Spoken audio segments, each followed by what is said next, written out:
अवकाळी पावसामुळे नुकसान झालेल्या शेतकऱ्यांना भरपाई द्यावी, परिवर्तन शेतकरी संघटनेची मागणी।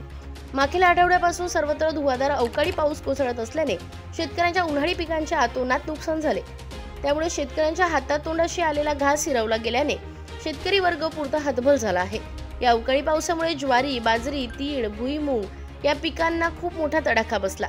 यावर्षी तापलेल्या भयंकर उन्हातून शेतकऱ्यांनी जीवाचे रान करून ही पिके वाचवली, परंतु ऐन कापणीच्या वेळेवर सततच्या अवकाळी पावसाने धुमाकूळ घातल्याने ज्वारी, बाजरी, तीळ, मूग ही पिके जमीनदोस्त झाली, तर भुईमूग पावसात जमिनीत जास्त काळ राहिल्याने भुईमूग शेंगांना कोंब फुटले आहे। त्याचप्रमाणे उरले सुरले पीक काढणीला या पावसामुळे अडचण निर्माण झाली। मागील पावसाळ्यात पाऊस जास्त झाल्याने खरीप पिकांचे नुकसान झाल्याने या रब्बी हंगामात शेतकऱ्यांनी तालुक्यात 12,500 हेक्टर क्षेत्रावर उन्हाळी पिकांची लागवड केली आहे।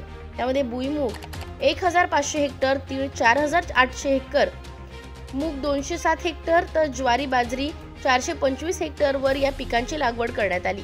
पण अवकाळी पावसामुळे मोठ्या प्रमाणात नुकसान झाल्याने शेतकरी वर्ग पुरता हतबल झाला असून त्यांना दिलासा मिळावा यासाठी महसूल प्रशासनाकडून शासनाने तत्काळ सर्वे करण्याचे, पंचनामे करून बाधित शेतकऱ्यांना आर्थिक मदत देण्याची मागणी परिवर्तन शेतकरी संघटनेच्या वतीने शेतकरी नेते मनोहर राठोड यांनी केली आहे। महाशिवजन न्यूज जिल्हा प्रतिनिधी देविदास पारस्कर, कुपटा, वाशिम।